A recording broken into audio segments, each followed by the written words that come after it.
Hey everybody, it's Mr. Hasquin. I'm that sometimes a social studies teacher, and I'm bringing more things you should know by being alive. This one came about by special request. Sahara asked for, well, the Titanic, and I'll do my best. I'm not going to say I'm an expert in this field, but I mean I know a little bit in research. But hey, let's just go ahead and start with, overall this is the promise of a modern marvel. So let's start with the dream. So in the early 1900s, ocean travel was growing, was transforming, and there's this company, the White Star Line, and they commissioned three luxury liners for transatlantic travel: the Olympic, the Titanic, and the Britannic. Now, the Titanic was built in Belfast, in Ireland, and it was just this masterpiece of engineering. It was over 880 feet long. It was taller than an 11-story building. It was supposed to hold about 2,200 passengers and crew. It featured a heated swimming pool, electric elevators, a gymnasium, and like these ornate first-class dining rooms, right?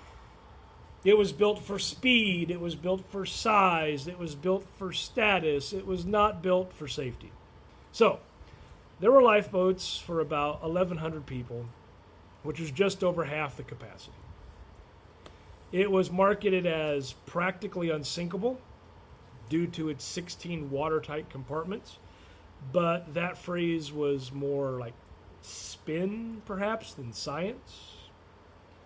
Now, who was on board? Well, the Titanic was this floating cross section of the world. You had just a little bit. So in the first class, you would have had like the wealthiest elite, bankers, industrialists, heirs and heiresses, like John Jacob Astor IV, and he is one of the richest men in the world at the time. And then the second class, you would have had teachers and clerks and clergy, respectable middle class professionals. Third class was also known as the steerage, and this is where you have the immigrants, the Irish, the Swedish, Lebanese. They're all hoping for a better life in America. Now, your cabin determined your access to things like the lifeboats and deck space and survival. And when the ship launched on its maiden voyage from Southampton, it did so on April 10th of 1912. It made stops in Cherbourg, France, and Queenstown, Ireland, before crossing the Atlantic. The Titanic steamed west at near top speed. Iceberg warnings came in, but, the voyage went on. Now, what's the Titanic famous for? Of course, the accident and the sinking. So let's talk about that collision, that chaos. So late at night on April 14, a lookout spotted an iceberg around 11:40 p.m. The ship turned, but not fast enough. The iceberg sliced the starboard side, I guess if you're looking at the bow, the front of the ship, the right side, rupturing about 5 compartments. The ship was only built to withstand flooding of 4. By midnight, Captain Edward Smith knew that the Titanic would sink.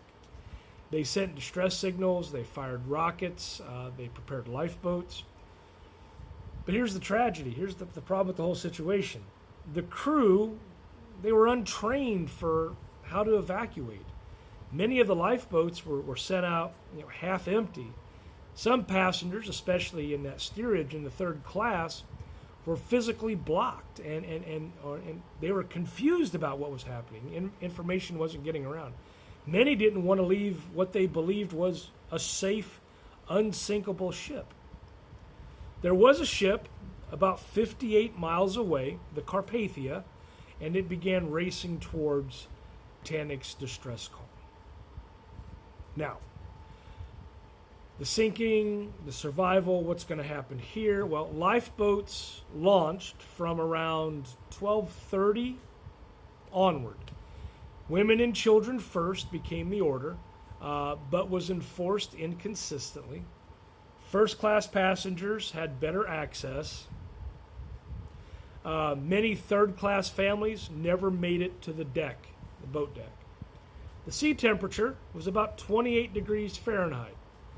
And within about 15 or 30 minutes, if you're in the water, hypothermia would definitely set in.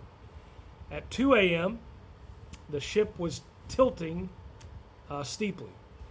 By 2:18, the Titanic broke in two. By 2:20, it had completely sunk. Of the 2,224 people aboard, more than 1,500 people died. Only 705 survived, and most of them were women and children in lifeboats. The Carpathia arrived around 4 a.m. and rescued the survivors. As far as the aftermath and legacy here, the world is stunned by the accident. Newspapers carry lists of the dead. Families waited at docks for loved ones who never returned. Investigations in the United States and the United Kingdom revealed 1, a lack of lifeboats, 2, poor communication, 3, ignored iceberg warnings, and 4, social inequality when it came to safety access. So, new safety reforms will follow. Lifeboats accounting for all passengers became mandatory. 24-hour radio watches were required. The International Ice Patrol was created in 1914. And so the wreck of the Titanic remained lost until 1985, when Robert Ballard and his team discovered it over 12,000 feet below the surface.